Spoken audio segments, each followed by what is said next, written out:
Faction warfare is not the same anymore. The Realm Divided update changed it quite a bit. So in this guide, I'll show you how the new system works, how to get started, and what's actually worth your time. Whether you're solo, rolling with a few friends, or leading a guild. Let's get into it. Faction warfare is the Royal Continent's city versus city system. Anyone can join. Solos, small groups, ZVZ blobs, it doesn't matter. To start, you need to pick a city. Bridgewatch, Martlock, Thetford, Fort Sterling, Lyndhurst, and then there's Caerleon, which we'll talk about later. Choosing a city is not permanent, you can switch. But if you've leveled your rank and then swap cities, you'll lose most of that progress. So once you start grinding, pick a faction you actually want to stay with. To enlist, find the faction NPC near the yellow zone exit of your city. Talk to them, enlist, then remember to flag up. Enlisting alone doesn't flag you automatically.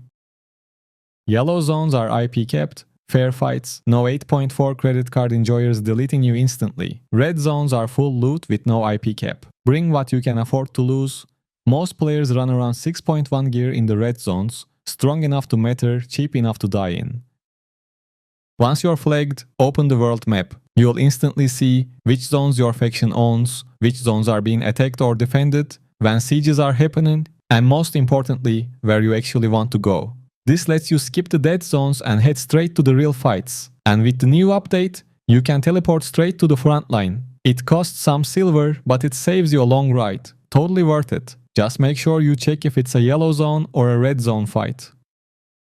Every conflict happens inside a single province and it plays out in phases. Phase 1, supply phase. This is a race. Both sides try to gather as many supplies as possible before the timer ends. Ways to earn supplies. Capture outposts, they give a steady trickle over time. Clear small and large faction camps for a burst of supplies. Find supply chests, they spawn randomly and give loot and supplies. If attackers win the supply phase, they unlock the fortress siege. If defenders win, they save the province and launch a counterattack into yours. So even the setup phase actually matters. Phase 2, the fortress siege. This one feels similar to an Outlands territory battle. There are walls, guards, and a central capture point. But no sentry mage. Capturing works King of the Hill style. Stand on the point with no enemies long enough and it flips. There's a limit on time too. If defenders hold until it's over, they win.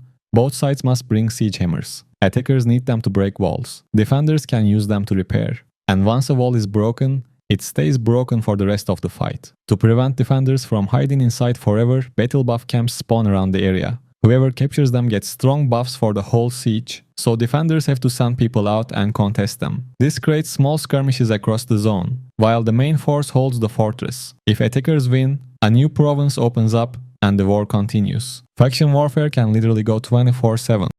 As long as you're faction flagged, you earn standing and faction points for almost anything. PvP, PvE gathering. Even fishing, standing increases your rank, points are your currency. There is rank decay, so if you stop playing, your rank slowly drops. But higher ranks unlock better rewards and bigger point multipliers. If you ever change factions, you keep your points, you only lose your rank. You spend your points at the same NPC you enlisted from. Here's what actually matters. Hearts, always valuable. Used in transmuting and trade missions. Campaign chests, mixed loot, tomes, hearts, resources, a bit of a gamble. Faction crests, capes always sell. Good profit. Faction mounts, depends on demand but not the worst choice. Cosmetics, look amazing. But give 0 silver, only buy them when you're rich. As you level up, you unlock higher tiers of rewards. So once you start grinding ranks, choose a city your guild or friends are active in. Swapping factions mid-grind hurts. Let's talk about Caerleon. You can flag up for Caerleon like any other faction. But here's the twist. You're hostile to everybody. They're basically the bandit faction, which makes defending a keep total chaos. Could be fun, could be hell. The bandit event still exists too.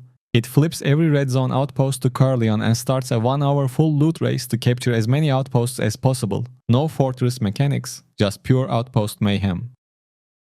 The new faction warfare system is basically casual ZVZ on demand. You don't need a black zone guild, you don't need expensive gear, you just flag up, find the front line, and play. PvP players have constant fights. PvE players have camps and supply roles. Small groups can run objectives. Even solo players are useful. Just remember, don't forget your siege hammers. And never wear anything you can't afford to lose. After playing the update for about a week, here's what I honestly think.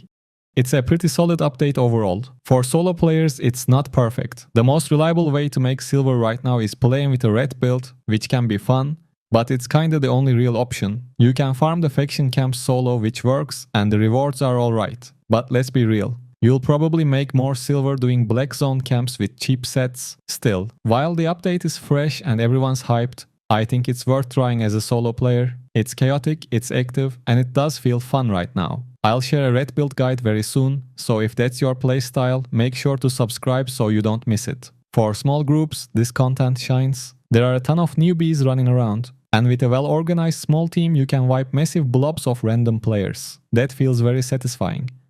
If you're part of a big guild, I'm not sure you'll stay here long term. There's simply more profit in the Black Zone and the Avalonian roads.